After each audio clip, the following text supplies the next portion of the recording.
Like it or not, the age of video communication is here to stay. From meetings to presentations and workshops, almost all of us find ourselves on camera for some portion of our week. But how many of us understand the importance of looking good on camera? More importantly, what do I need to consider in order to best represent myself and my brand while I'm on camera? Well, today, we've invited Suzanne Glover, a television actress, author, and video speaking consultant, to share her insights on how to be effective on video. It's a fantastic and very relevant discussion that I'm sure you'll get a lot out of. Plus, be sure to stick around to the end of the episode, as Suzanne has a very special offer that can help all of us improve our presence on camera. Let's get started. They are the fabulous learning nerds. Cause if you're tired of the old ways of getting it done, you've got the fabulous learning nerds. Scott and Dan are making it lots of fun. The best ideas that you've ever heard. So everybody spread the word. They're gonna keep your wheels turning. The fabulous learning nerds. Fabulous learning nerds. Oh yeah! Welcome back, everybody, to another fantastic episodes of your Fabulous Learning Nerds. I'm your host, Scott Judy, and with us again, you love him, from a new undisclosed location, it's Dan Coonrod. Dan the man. Oh, yeah. Mr. Coonrod. Hey, Scott. How you doing? I'm good. How are you doing, sir? I think we all know the answer to that. Fair to middling. I love that drop. I really do. I know you love that drop. Is it getting old, though? I guess I'll have to ask Abby if the drop's getting old. Yeah. Like, I could play that drop. Because my answer will be no. Yeah, I know.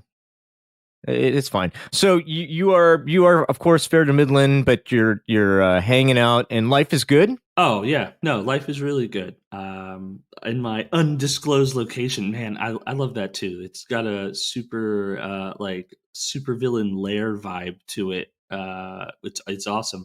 No, life is good. I recently moved myself and my family, and just loving it. You know, moving self and family is not anything that I would love.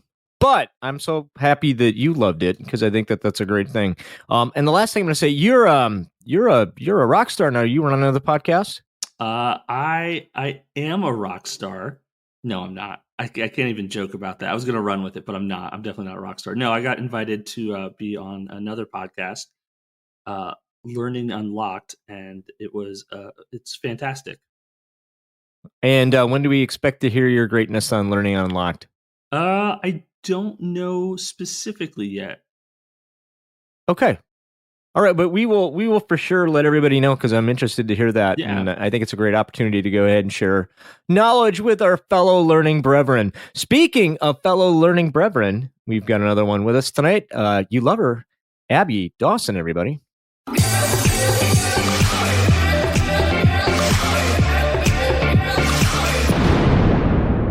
Abby.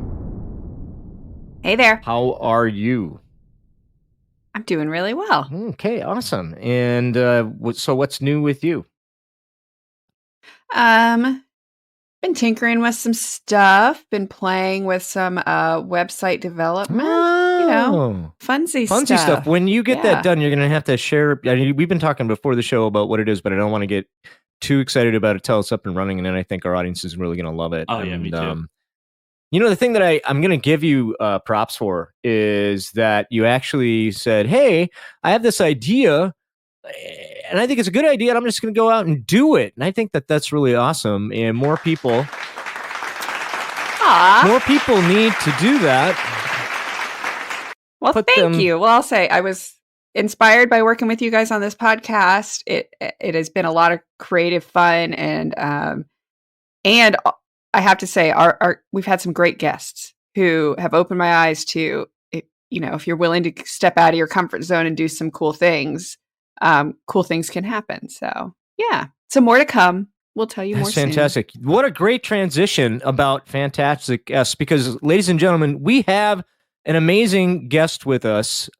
Suzanne Glover is in the house, and we're going to learn all about the amazing stuff she does with a little segment that we call What's Your Deal? Hey, man.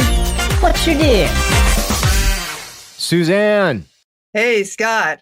Well, What's my deal? Yeah, what is your That's a deal? good question. Hey, okay. I have been a TV film actress for, oh gosh, over 35 years. So I just want you to think of me as that ancient TV film actress who's helping you communicate through video because you know what? She is tired of cringing as she watches people struggle with the need to show up on video today because it's really a hard medium to just get into just like that. And I specialize in virtual learning and virtual sales. You are incredibly timely, my dear friend. More and more of us had to figure out this whole distance learning thing, and more of us got on board with this getting on video thing. And you're right, a lot of us haven't figured it out. So I'm super excited to get some best practices and learn how to do this right, not just from a virtual learning perspective or Zoom meeting kind of call perspective, but the platform really does allow for you to create your own content using video, and more people are doing it. I would love to say more and more people are doing it successfully, but I don't believe that that's right. So I really feel like your content is wicked on the money when it comes to our audience. So with that said, let's go ahead and get into our topic of the week, shall we?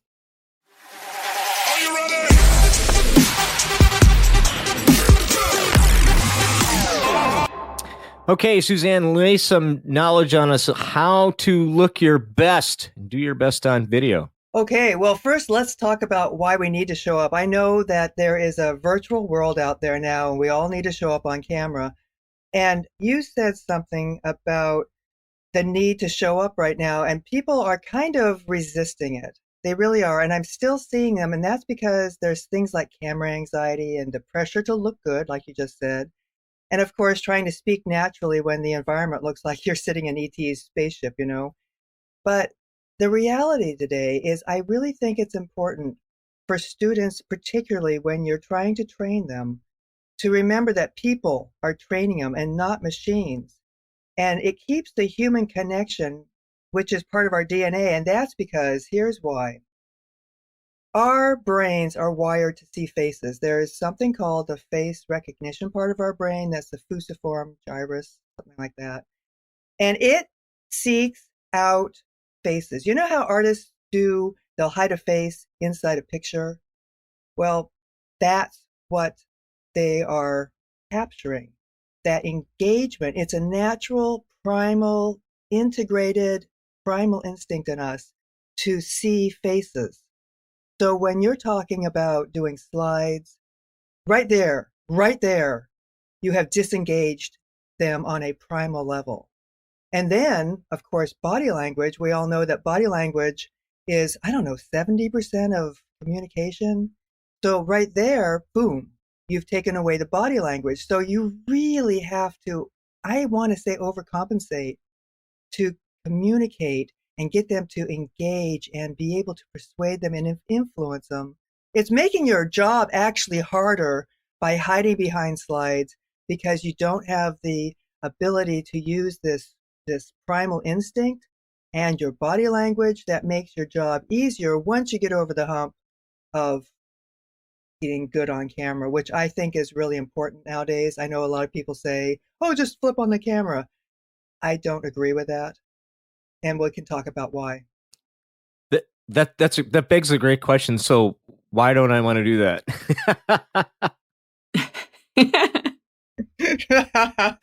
I guess I let You that did. into. You I didn't opened mean to that leave door that. and I walked right in, right? So why don't I want to do that? I swear to goodness, like I think all of us found ourselves needing to communicate virtually and went out. And if you remember, like you couldn't get a webcam for months, like the good ones, right? So the good ones were gone, and they just turned them on, and it was a big learning experience for all of us. And some of us still haven't learned. So, yeah, why don't you want to just turn your camera on? Because it's different showing up on camera than it is in person. So, for example, when you're in person in the business world, we were all taught that dress for success. Now, I know that's an 80s concept. I know that. But it's not outdated today. In fact, I just kind of looked it up recently. The Dress for Success book that was very popular in the 80s by John Malloy. And a lot of the reviews were, oh, this is outdated, this is outdated. But there was one review that said, this is not outdated. This is based on statistical data. So what she did was she put on her navy blue suit. She went shopping as a test in today's world. And she said, wow, people were just falling out of their way to open the door for her, and salespeople were climbing over each other trying to help her.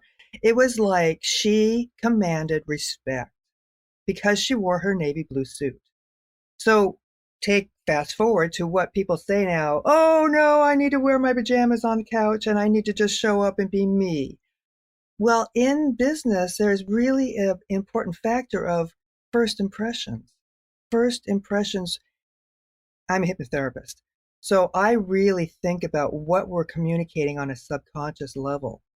So for me, when I'm dealing with somebody, if they are looking kind of schleppy, personally for me, I don't really want to. I wonder how their product's going to be. I'm wondering how their product, and it might even be not even a conscious thing, but I can feel that tension inside of me saying, if they're not taking me seriously enough, they're not talking to me seriously enough, then why should I take them seriously? Even though that's the trend today, I don't think it's a good trend.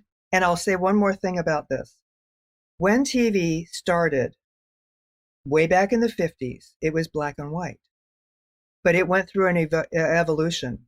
So by the time I got involved in the mid 80s, it was color, beta tapes. They were still 1-inch beta tapes, the Betamax. They were still in that. And then they moved to VHS and they went to HD. It's been this evolution. Well, that industry has evolved, and I evolved with it. But really now the public has to evolve. So now everyone's doing the tech, just like you said, everyone's having to do the tech. That's going to get old.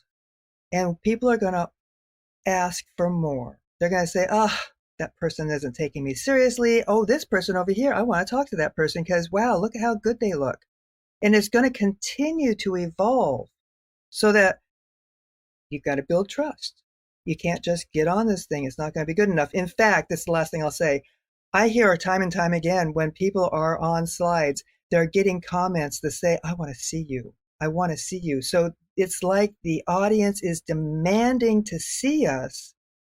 But at the same time, I think it's important to show up and show that you're respecting their time and having some old-fashioned values and stay ahead of the game, because eventually everyone's going to wake up and go, wow, this isn't good enough. This person's over here wearing sunglasses and earbuds, and this person over here is talking to me like a professional in an office. And I want to talk to that person who's looking like their product is something that I really want to value because they're valuing my time.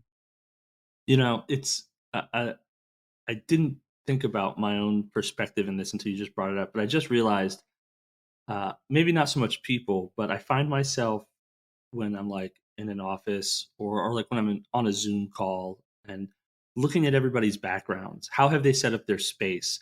And I'll admit about getting super judgy about it now that I think about it. Just like, how professional is their space? Is their space set up to be conducive to like host a meeting? Or are they like sitting on their couch with like a laptop in their lap and the camera pointed up and I can like just like see like everything going on? So you talk about that level of professionalism, and yeah, like I totally agree. It's a real thing. It is a real thing. And I'm really, for example, there are tricks that create power. And I'm going to tell you one of them right now. So one of the big things I cringe about is seeing a person sitting on their couch in the dark with their laptop, looking up their nose or seeing the ceiling. Okay. Well, in framing, which is what you see in the box, it really creates a powerful image of you. You're creating power. You're keeping respect. If you just get your eyes up in the top third of the frame. Now, this is basic photography. And there are different styles. For when I do a video, I even cut off the very, very tip of my head, because that's a Hollywood style that is psychologically good. You want your eyes up in the top third of the frame because it elevates your power. It commands respect. So these little tricks like this that the public are like, they're just not aware of. There's nobody teaching this. And when I see When I see some people trying to teach us, like a makeup artist, there's some makeup artist that's trying to coach people, and I think, wow, what does she know? And I'm not disparaging. I'm just saying there's such a need. I was doing this way before the need. I was teaching people this. I've been teaching this for about 20 years. And so now that there's such a need in business, I'm kind of expanding out. And I see that people are just grappling to learn this because it's not your fault that you don't know. Get your head up, get your eyes up in the frame. It creates a power. We in the industry know that because we've been fooling around with this for decades. Like I said, the public is new. You've been thrown into this virtual world. Things like this are important to learn because of the psychological effects it has on your audience. That begs a question. I have to ask this question. Is it okay? I love what you're saying. I think it's fantastic. My opportunity with looking up at the camera, and one of the tricks that I've learned, at least for me, is I do my hide self view whenever I can, because ultimately I end up looking at myself the whole time, which isn't all that great. But back to this 1/3, where's the optimal camera placement for you in your office or in your laptop or whatever? And then how do I do that and look natural? Does that make sense? Does that question make sense? Yeah, and again, we are talking about a professional setup that doesn't need to be expensive. It doesn't need to be complicated, but it does need to be right. And I can tell you where exactly to put your camera, but at the same time, there's also zooming in and zooming out, and I can't tell you that exactly how, but I'll tell you, you should have it up around your eye level so that it looks straight at you. This is photography again. But at the same time, you also want to be far enough away. Okay, here's an example. You know how you take a selfie and your nose is exaggerated because you look like you need a nose job because the camera's too close and it's not zoomed in properly. Or maybe you really do need a nose job, for, like in my case. I'm just saying, I'm devil's advocate. Maybe you do. Devil's advocate for me. But go ahead. I think you're right. Most people look like they do when they do that. And I find, here's why I kind of harp on this. It creates, I've seen the other side of it. I've seen it create a lack of confidence, and I've seen it create extremely good confidence. And it's because when you get good at this, you start feeling like a celebrity, and it starts boosting morale. It starts making you feel better. It's like leveraging the face secret.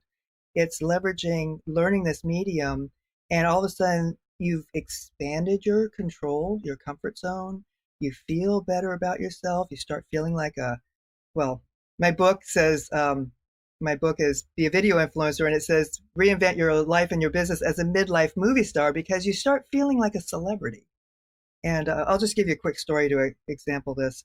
Sally was a person who was in her 50s. She was a midlife dental manager and a manager in a dental office. She came to me because she had been in bed for 2 years. She hit midlife. She got depressed. She went to bed for 2 years and ate TV dinners. She got to the doctor. He said, you should be dead because your lab results are so bad. She and I worked together. That was her wake-up call. She and I worked together. She went to an acting convention and played her violin like Jack Benny used to do. You know, he'd play a violin, tell a joke. She did comedy routines. She'd never done that before. She performed in front of hundreds of people, and she placed in the top 3. And she felt like a celebrity. It changed her outside life because she worked inside the medium, and it changed her confidence so much. Now, at the same time, I have worked with people who are, oh, wow, I just talked to a client recently. I brought on a new client. She says, I have done 600 videos. I cannot do this. I feel so insecure now. I mean, I started out feeling strong, and now it's just like, I'm so lost. I can't do this. So I'm saying it's important to have a professional medium, have the camera up, and create this, a professional environment. Have a professional environment, have the camera up, because not only does it reflect on your audience how they see you, but it also is a reflection on how you value yourself So I think it's important to do that and keep the camera up and get some good lights. And there's a lot of personalized things to do, but pretty much set yourself up. Don't just use your home lights and your laptop camera. Get a little serious about it and get a little bit of equipment. So, Suzanne, I also wanted to ask, it's more than just how your audience feels about you, right? It's about how effective your time with them is, right? So how Yes, you feel is gonna, you were telling us earlier that it's a mirroring effect. Could you talk some more about how that works and why that matters? I will. Thank you. Thank you, Abby. So in sales, you want to mirror your people.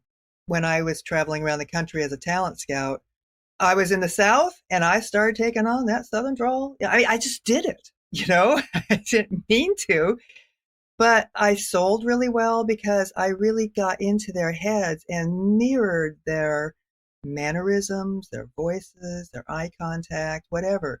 So in sales, we all know that mirroring is very important. So if you are relaxed when you're on camera, your students are going to relax and they're going to be able to absorb your training and they're going to be able to focus on you. Versus if you're uptight, you're thinking about how you look, they're going to feel that tension. And that's going to kind of, I don't know, waylay their absorption of the learning because it's real obvious. The camera kind of magnifies what you're doing. So I know that sounds kind of weird, but it magnifies, it has lenses in there. So it magnifies you. So if you're feeling tension, it's going to go, whoa, okay. And if you're feeling relaxed, it's going to draw people in.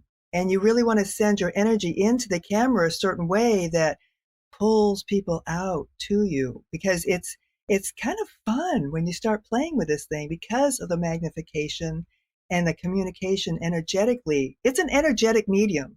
That's my point. Your people are mirroring your energy because your camera can see what you're thinking, because it magnifies your body language. And we all know when we're nervous, our hands sweat because our minds are telling our hands to sweat. Well, other things, I'll give you another story. When I was teaching for Screen Actors Guild, I had a woman in there who she just looked really, I don't know, her face was tense. She was nervous. She was a seasoned actress, yet she was nervous. I gave her a certain thing to think about, and that was what was right for her. I don't even remember what it was, but it was a certain thing I thought at the time, very intuitive. I thought, okay, this person needs to think about this. She changed her thinking. Her face became almost angelic. It was so energetically different. And poof, she was engaging. So I feel like when you're relaxed, your students mirror you and they become relaxed. And that draws them into you because it makes a better connection. So what do I do if I'm starting from zero? I've been on video calls before, but I don't know what I'm doing. I don't know what I'm projecting. I don't know what energy I'm giving.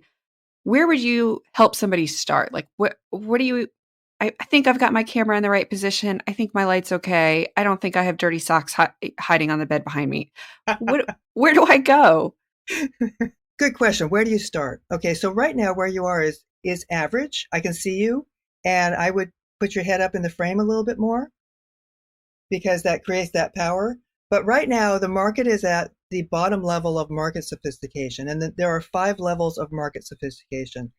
Market sophistication has 1, 2, 3, 4, 5 levels, and the beginning level is where people are new to it, like the diet pill. When it came out, oh wow, you can take a pill and lose weight?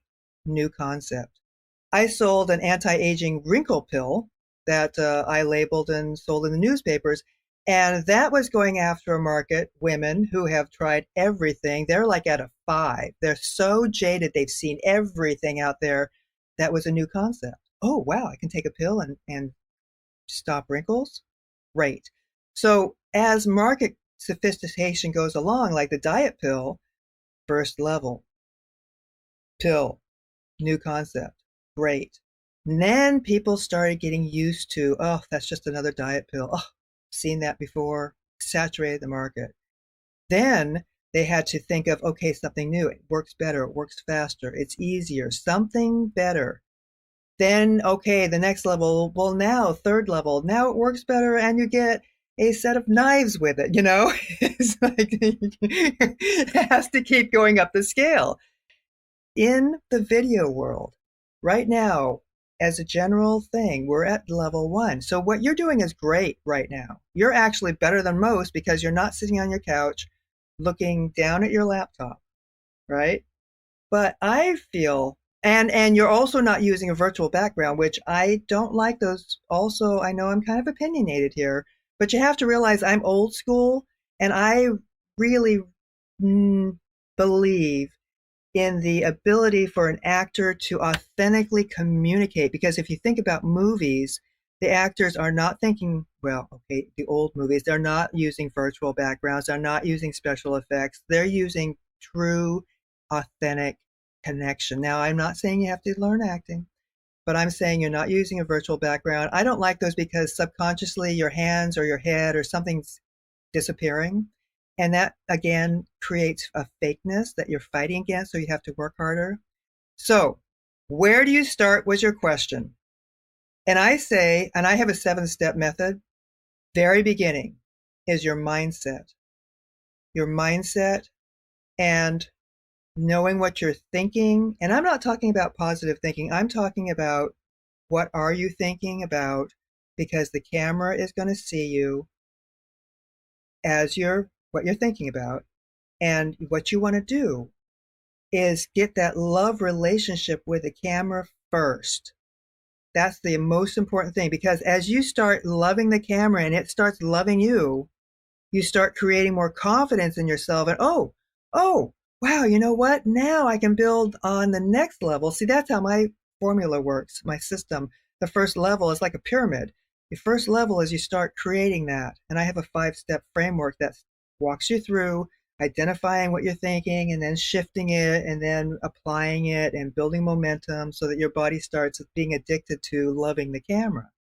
Once you start getting to love the camera, you start loving yourself more in the environment, then you go to level 2, you start building some trust, you start creating a better environment, and you work your way through the process. How fast you want to work your way through it is up to you. But I say the mindset is the first thing. You start loving this situation and embracing it and knowing that it's the way of the future, and getting good at just being on the camera. That was what I did as an actress. And I couldn't just get into the system back then. I had gatekeepers. I had to get an agent. I had to get a mentor. I had to have people teach me how to do it because I tried to do it by myself. It was hard. I didn't get jobs. When I started getting help with it, I started learning the secrets and I started learning how to create that love relationship with it and then really communicate through it. And then everything else falls in place, if that makes any kind of sense. Yeah, I feel like that's the next like team building HR service that needs to exist in our world. I mean, that sounds, I can't imagine how much it must impact your ability to just find some job satisfaction if you're more comfortable being on video. Because like in my job, that's the culture. We're always on video because we're a fully remote company, which I'm fine with, makes sense to me. I really think it does help. But yeah, I mean, there are days when I get up and I hide behind my blue light glasses because I'm like, I can't, like, this is the closest I can come to like hiding. But I'm sure that comes through. It does. Oh, just one more thing. When you learn this the right way, like I've had students over and over and over again. I said, one gal, she was a teenager that came into my modeling school. I don't know, this was 20 years ago. And I said, okay, you've been here 6 months, learning how to do this. What's happening for you? And she said, she kind of hesitated. She said, I feel pretty. You make me feel pretty. What? You make me feel pretty. And I thought, no. I'm not making you feel pretty. It's the process. And you're right. It's a very good team building situation because of the effect it has on a person. That same person, she was getting good on the camera and she was kind of struggling. She opened up to me and she said, I'm struggling in my speech class. Okay, let's translate some of these to in person. And she got an A the next day in speech class because of that confidence, because she had been able to translate this to the real world. It pours over. I had another student, she said, this has improved my running. This has improved my life. So it's like a finishing school, but it's a tangible, necessary item in society today. So my thing is, don't just learn to get good on camera, use it to, that's why my book says reinvent your life and your business, because you're using video the right way. You know, I do totally agree. Where I was previously, you know, I would tell my team like, "Hey guys, we got to be on camera," and you know, they would be like, "But why? Like nobody else is." And I'm like, "And that's precisely why we have to be on camera. Like we're setting an example, and we're it will help us be more professional. It'll help us gain more traction. It'll help set us apart." And it does. Like every day, like every time, like I'm on a Zoom meeting or something, and I see like 2 or 3 people who are like off camera. Uh, like I just discount them from the conversation. I'm just like, it's See? true. Well, Dan, you bring up a really good point. I'm going to just be completely transparent. The times that I am off camera, I am not fully present in that meeting. I'm not. I totally am not. And I know people who are on camera who are also not fully present in that meeting, right? They're surfing the internet, they're writing emails, they're doing everything else but being present. And I think that's a really important piece to what we're talking about, right? To stay present, stay focused, you know, keep your eye on the camera. Like that's one of the things I struggle with. Like, where do I look? And I'm really focusing in on that little eye that's looking at me because that's who I'm talking to, right? So, yeah, really important stuff. And it is important. And I'm so glad that you guys are, as we're talking about this, see, we're bringing awareness to your minds right now because we're amplifying it. We're talking about it. But see, Dan, you already were realizing it and you're ahead of the wave. You're saying, hey, team, we got to get on video. Yes, you need to get on video because everyone else is going to get on video and you're going to be left behind because there are other people like you out there, Daniel, who say, hey, I see the future and it's going to keep evolving. And as it keeps evolving, it's going to get better and better, just like black and white TV now is HD film. Film went to video, went to HD. It keeps going. And now the equipment I had back in the 80s, totally antiquated. The first commercial, I used to take the students to the local TV station and I borrowed the local TV cameras to do some of my own shoots. And man, that stuff is terrible now. So it keeps evolving and you want to stay ahead of the game, particularly in the corporate business world if you want to be taken seriously, in my opinion. Suzanne, can I ask, there are a lot of meetings I attend that I'm just on camera. And then there are meetings that we lead. And then there's like a training level where it's not just a meeting. You have a whole agenda. You're coordinating the whole experience. You're probably going to be asking for interaction. It's a different kind of level of meeting.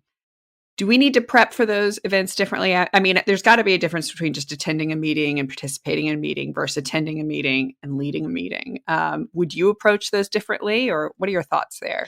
Absolutely, I would approach them differently. I would ask for engagement every second of the way. I would be asking questions and making them talk in the chat.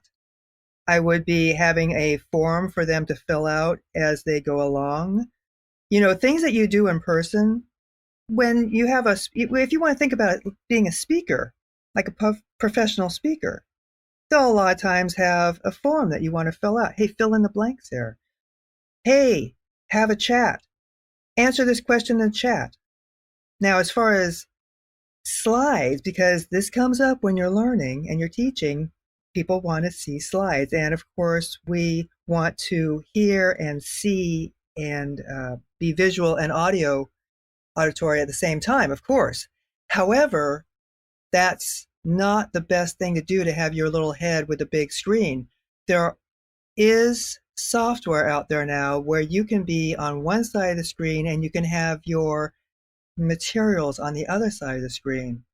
But I think that's going to get old too. I personally have gone back to the Vanna White thing, where they're pulling off if you look at any of my videos, for example, on my website, I have a video that I actually debated about whether I was going to put it on there. But I said, when I was being an actor, a lot of times the decision maker said, can I spend a day with her? Is she fun? Yes. So that's what I put on my website, a video that showed my personality, showed that I'm approachable, showed that I'm not perfect. And in there, you'll see that I use a board that has pull-offs. Now, that is old-fashioned, and some people say, that's so old-fashioned. But the Vanna White thing, where she's turning the letters, I had a mentor who said one thing. He said he could not get people to listen to his videos. This was probably a decade ago, maybe. He could not get people to listen to his videos until one day he was in the living room and he saw everyone glued to the TV, and he was mesmerized himself by Vanna turning the letters. So he thought about it and he thought, I'm going to do that. So what he did was he started having the covered things on his board next to him, and he would pull them off, pull them off, pull them off. And he said he got total engagement, because it's the curiosity thing, you see, and that works. That creates curiosity, but it also takes this medium and makes it more tangible and tactile. The feedback, last thing I'll say about that, the feedback that I get, particularly from my own clients when I do that, is, you know what, I feel like I can touch this. I feel like it makes it real because it's tactile, because I see you pulling something off a board. And sometimes the board does not cooperate. I pull things off and it rips open and it falls off, and that creates humor. So I think engagement-wise, as far as keeping them engaged in the different meetings, it depends on where you are. I personally like to have all sorts of different avenues to keep them engaged, depending on the different things that I'm doing. Whether it's a Zoom meeting, I'm asking them to respond in the chat. Whether I'm doing a board and a training, or if I'm doing a meeting, I'll say, hey, how does that sound? I'm asking for their feedback, for them to nod their heads yes. Because in the sales, you want people to have that yes momentum. Yes momentum. So there's little things, and this is what I talk about in my system. It's not just showing up on camera. It's being able to connect. It's being able to trust, have them trust you. It's being able to persuade. It's looking good. It's understanding the tech. And most importantly, it is selling, because even though you're a teacher, you are selling a concept. So you're able to persuade. If you're a C-level, you're able to influence.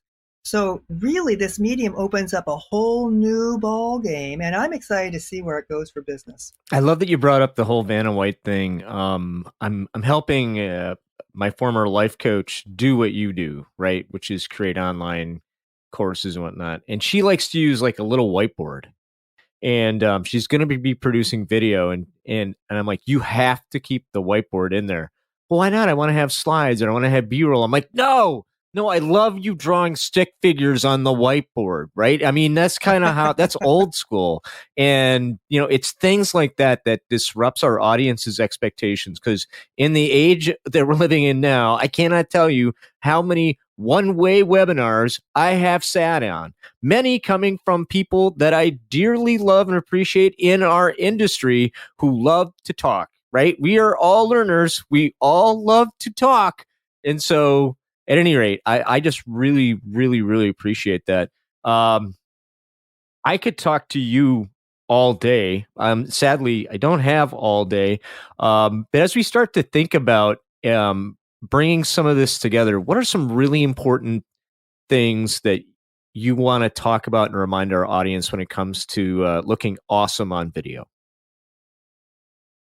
Well, I want to respond very quickly to what you just said and how you are listening to these one-way webinars. Okay, all I'm going to say about that is you want to think about the credibility that you have built offline. You want to be able to take that online. And I'm going to give you an example. I signed up for an online software.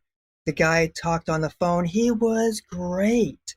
I signed up. He did a one-way webinar. He was mouth noises. He was arrogant. I canceled. Okay. So I really think that you have brought up a very good point, that you've worked really hard offline to build up your own credibility. Don't lose it online.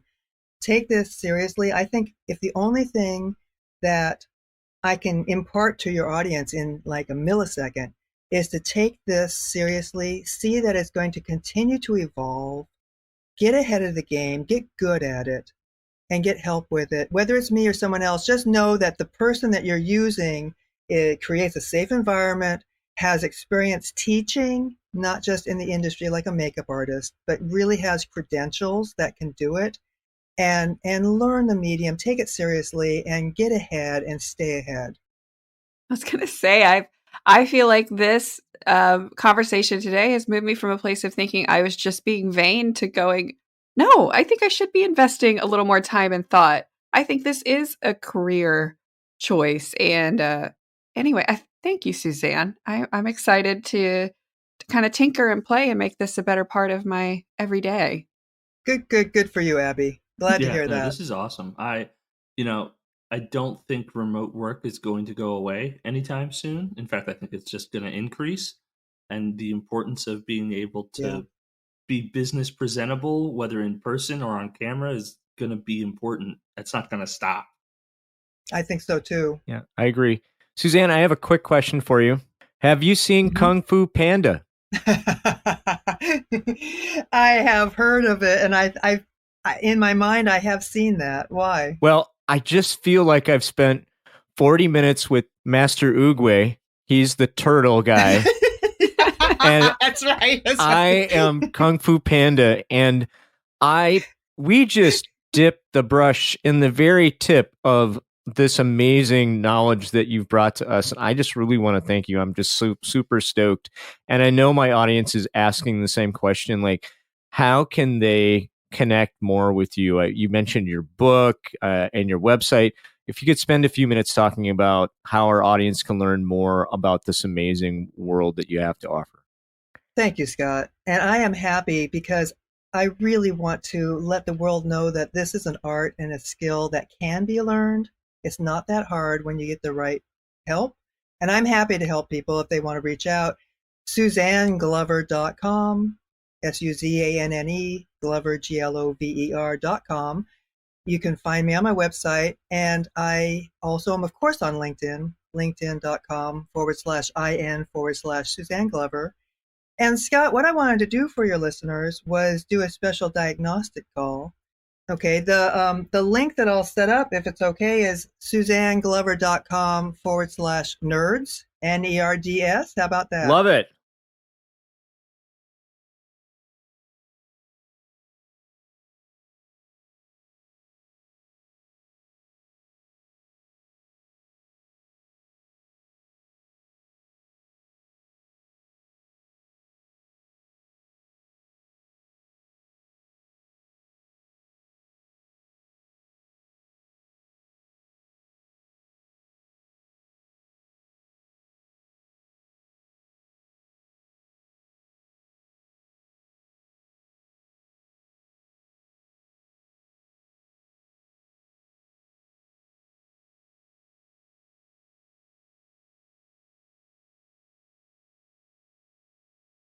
And thank you for coming around and